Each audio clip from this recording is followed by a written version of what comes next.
नमस्कार, capital TV की special story देख रहे हैं आप और मैं हूं आपके साथ रोहित कुमार। भारत के शैक्षणिक संस्थानों में बुर्के पर प्रतिबंध को लेकर एक बार फिर बवाल मच गया है। कर्नाटक से शुरू हुआ यह विवाद अब महाराष्ट्र में माहौल बिगाड़ने का काम कर रहा है। मुस्लिम कट्टरपंथियों ने एक बार फिर बुर्के और नकाब की आड़ में अपनी इस्लामिक मानसिकता पूरी दुनिया के सामने जाहिर की है, तो बॉम्बे हाईकोर्ट ने इनके सारे नापाक मंसूबों पर पानी फेर दिया है। बुर्के पर प्रतिबंध को लेकर बॉम्बे हाईकोर्ट ने जो फैसला सुनाया है वो कट्टरपंथियों के गाल पर एक कड़ा तमाचा है और कट्टरपंथी सोच रखने वालों के लिए एक चेतावनी। क्या है बुर्के पर प्रतिबंध से जुड़ा हाईकोर्ट का यह फैसला, जिसने बुर्के वाली कट्टरपंथी महिलाओं की नींद उड़ा दी है और इस्लाम का भविष्य उन्हें अंधकार में दिखने लगा है। बात करेंगे आज की स्पेशल स्टोरी में। कट्टरपंथियों को हाईकोर्ट से झटका, बॉम्बे हाईकोर्ट के फैसले से उड़ी नींद। बुर्के पर प्रतिबंध को लेकर बड़ा फैसला, मुस्लिम छात्रा नहीं पहन सकेंगे हिजाब। फैसले के बाद महाराष्ट्र में मचा बवाल। पूरी खबर मुंबई के चेंबूर ट्रॉम्बे एजुकेशन सोसाइटी से निकलकर सामने आ रही है, जहां एनजी आचार्य और डीके मराठे कॉलेज में ड्रेस कोड तय करते हुए हिजाब बुर्का बैन किया गया है। इसके बाद 9 छात्राएं हाईकोर्ट पहुंच गई हैं। छात्राओं ने मांग की है कि कॉलेज परिसर में जो चीज बैन है उन्हें वो जैसे हिजाब नकाब पहनने की अनुमति मिले। उन्होंने तर्क दिया है कि हिजाब उनके मजहब में पहनना अनिवार्य है। अब इसी मामले पर सुनवाई करते हुए बॉम्बे हाई कोर्ट ने परिसर में हिजाब बुर्का और नकाब पर प्रतिबंध लगाने के फैसले में हस्तक्षेप करने से साफ इनकार कर दिया है। न्यायमूर्ति एएस चंदूरकर और न्यायमूर्ति राजेश पाटिल की खंडपीठ ने यह कहकर 9 छात्राओं की याचिका को खारिज कर दिया कि वह कॉलेज द्वारा लिए गए फैसले में हस्तक्षेप करने के इच्छुक नहीं हैं। जानकारी के मुताबिक अदालत जाने वाली छात्राएं विज्ञान डिग्री पाठ्यक्रम के दूसरे और तीसरे वर्ष में हैं। इन्होंने कॉलेज द्वारा एक ड्रेस कोड लागू करने के निर्देश को हाई कोर्ट में चुनौती दी थी। निर्देश में छात्र छात्राओं को परिसर के भीतर हिजाब नकाब बुर्का स्टॉल टोपी और बैज पहनने से मना किया गया था। इस निर्देश को मानने की बजाय छात्राएं कोर्ट पहुंच गई। अपनी याचिका में उन्होंने कहा कि ऐसे निर्देश उनके मजहब का पालन करने के मौलिक अधिकारों निजता अधिकारों के खिलाफ है। छात्राओं ने इस कार्रवाई को अपनी याचिका में मनमाना अनुचित गलत और विकृत बताया था। साथ ही कुरान की आयतों का हवाला देकर कहा था कि इस्लाम में हिजाब पहनना अनिवार्य है। वहीं कॉलेज की ओर से पेश वकील अनिल अतुलकर ने बताया कि कॉलेज परिसर में हिजाब नकाब और बुर्का पर प्रतिबंध लगाने का निर्णय सिर्फ इसलिए है ताकि समान ड्रेस कोड लागू किया जा सके। यह सिर्फ अनुशासनात्मक कार्रवाई है और यह किसी भी तरह से मुस्लिम समुदाय के खिलाफ नहीं है। जो ड्रेस कोड लागू किया गया है वो हर धर्म और जाति के छात्रों के लिए लागू होगा। बता दें कि ये जो पूरा विवाद है इसकी नींव सबसे पहले कर्नाटक में रखी गई थी। ये मामला अक्टूबर 2021 से शुरू हुआ, जब एक पीयू कॉलेज की कुछ छात्राओं ने हिजाब पहनने की मांग शुरू की। इसके बाद मामला दब गया, लेकिन 31 दिसंबर 2021 को उडुपी के सरकारी पीयू कॉलेज में हिजाब पहनकर आई 6 छात्राओं को क्लास में आने से रोक दिया गया था, जिसके बाद कॉलेज के बाहर प्रदर्शन शुरू किया गया और मामला सुर्खियों में आया।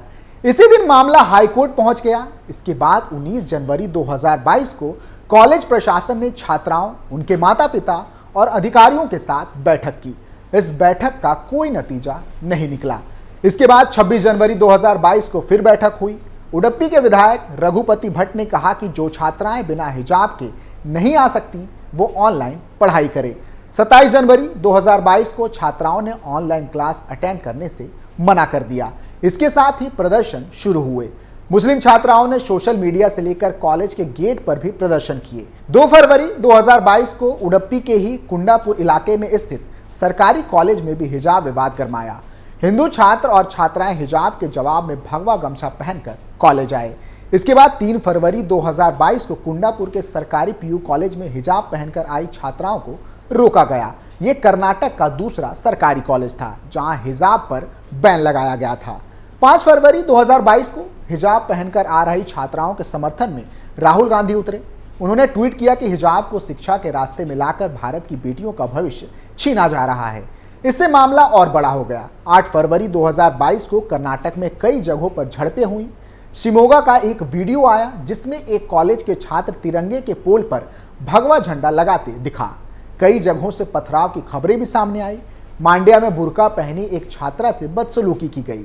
उसके सामने भगवा गमछा पहने छात्रों ने जय श्री राम के नारे लगाए। 9 फरवरी 2022 को जस्टिस कृष्णा दीक्षित ने इस मामले में याचिकाकर्ताओं को कोई भी अंतरिम राहत देने से साफ इनकार कर दिया। साथ ही 3 जजों की बेंच को मामला सौंपा गया। इसमें चीफ जस्टिस ऋतु राज अवस्थी, जस्टिस दीक्षित और जस्टिस JF खाजी शामिल थे। 11 फरवरी 2022 को हाई कोर्ट ने एक अंतरिम आदेश जारी करते हुए कहा कि शैक्षणिक संस्थानों में किसी भी तरह के धार्मिक लिबास नहीं पहने जाएंगे। इसके साथ ही सुप्रीम कोर्ट ने इस मामले में जल्दी सुनवाई से साफ इनकार कर दिया था। उडुपी में सुरक्षा बढ़ा दी गई थी। 12 फरवरी 2022 को हालात को बिगड़ते देख तमाम PU कॉलेजों को 3 दिन के लिए बंद करने का आदेश जारी हुआ था। 15 फरवरी तक कॉलेज बंद रहे। 17 फरवरी को सरकार ने कहा कि हिजाब विवाद सिर्फ 8 हाई स्कूलों और कॉलेजों तक ही सीमित है। 18 फरवरी 2022 को एक प्राइवेट कॉलेज के करीब 20 छात्रों और प्रिंसिपल के खिलाफ FIR दर्ज की गई। सरकार ने हिजाब को लेकर तमाम प्रदर्शनों पर रोक लगा दी, लेकिन कॉलेज ने इसका उल्लंघन किया। 24 फरवरी 2022 को कर्नाटक के शिक्षा मंत्री की तरफ से हाई कोर्ट के आदेश का हवाला देते हुए साफ किया गया कि किसी भी संस्थान में सिख धर्म की पगड़ी पर बैन नहीं है। 25 फरवरी 2022 को हिजाब मामले पर 11 दिनों तक सुनवाई करने के बाद हाई कोर्ट ने अपना फैसला सुरक्षित रख लिया। इसके बाद 15 मार्च 2022 को हाई कोर्ट ने आखिरकार हिजाब मामले पर अपना फैसला सुनाया और कहा कि हिजाब धार्मिक लिहाज से अनिवार्य नहीं है, इसलिए शैक्षणिक संस्थानों में इसे नहीं पहना जा सकता। हाई कोर्ट के याचिकाकर्ताओं की उस अपील को खारिज किया जिसमें हिजाब को महिलाओं का मौलिक अधिकार बताया गया था। सरकार को आदेश पारित करने का अधिकार भी कोर्ट ने दे दिया। इसके बाद से ही मामला शांत हो गया था और सुप्रीम कोर्ट में इस पर सुनवाई शुरू हुई। सुप्रीम कोर्ट ने 22 सितंबर 2022 को हिजाब मामले पर अपना फैसला सुरक्षित रख लिया था। 10 दिन इस मामले पर सुप्रीम कोर्ट में सुनवाई चली, जिसके बाद अब फैसले का इंतजार है। बता दें कि एक तरफ जहां भारत की मुस्लिम छात्राएं बुर्के, हिजाब और नकाब पहनने की अनुमति मांग रही हैं, तो वहीं मध्य एशिया का मुस्लिम बहुल देश ताजिकिस्तान की संसद ने हिजाब और बुर्का जैसे इस्लामिक पहनावे पर प्रतिबंध लगाने का विवादित कानून पारित कर दिया है। अब वहां की सरकार इस कानून को लागू करने जा रही है। इससे वहां खलबली मचने की आशंका है। सोवियत संघ से अलग हुआ ताजिकिस्तान मुस्लिम बहुल आबादी वाला देश है और इसकी सीमा तालिबान शासित अफगानिस्तान से मिलती है। ऐसे में इस बात की आशंका ज्यादा है कि वहां हिजाब और बुर्का पहनने पर पाबंदी लगाए जाने से विवाद बढ़ सकता है, क्योंकि पड़ोसी अफगानिस्तान में बुर्का पहनना अनिवार्य है।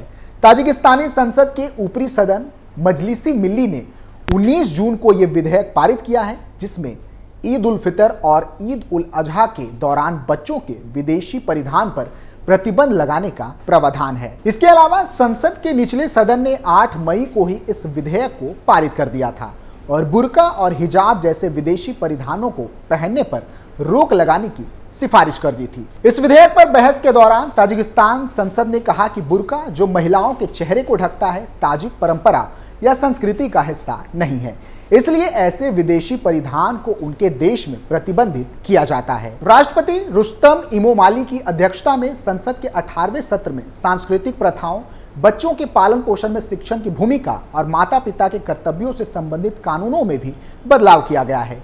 नए नियमों का उल्लंघन करने पर लोगों पर भारी भरकम जुर्माना लगाने का भी प्रावधान किया गया है।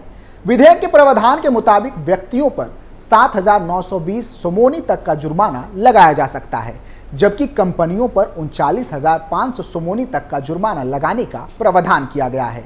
इतना ही नहीं, अधिकारियों और धार्मिक नेताओं पर इससे भी ज्यादा जुर्माना लगाने की बात कही गई है, जो संभावित रूप से 54,000 और 57,600 सोमोनी हो सकता है। मीडिया रिपोर्ट्स के मुताबिक ताजिकिस्तान में शादी और अंत्योष्टि भोज पर भी प्रतिबंध है। इसके अलावा दाढ़ी रखने पर भी प्रतिबंध लगा दिया गया है, यानी पुरुषों को दाढ़ी कटवाना जरूरी है। अगर कोई दाढ़ी रखते हुए देखा गया तो उस पर सख्त एक्शन लिया जाएगा। इतना ही नहीं, यहाँ इस्लामिक किताबों की बिक्री पर भी प्रतिबंध लगा दी गई है। अब हैरानी इस बात की होती है कि ताजिकिस्तान एक मुस्लिम बहुल देश है, फिर भी उसने इस्लाम के खिलाफ इतने कड़े फैसले लिए हैं। अब कोई तो कारण होगा जिसने ताजिकिस्तान की सरकार को इतने कड़े फैसले लेने पर मजबूर किया है, जिसे जनता ने कुछ विरोधों के बाद स्वीकार भी कर लिया है। लेकिन विडंबना यह है कि भारत के मुसलमान मात्र इस फैसले को लेकर विरोध कर रहे हैं कि उन्हें शैक्षणिक संस्थानों में हिजाब पहनने नहीं दिया जा रहा है। गंभीरता से अगर इस बात पर मंथन करते हैं तो पता चलता है कि ये मात्र एक इस्लामिक प्रोपेगेंडा का हिस्सा है और कुछ नहीं, जिसके तार विदेशों से भी जुड़े हुए हैं। फिलहाल के लिए इतना ही। आप देखते रहिए कैपिटल टीवी उत्तर प्रदेश। नमस्कार।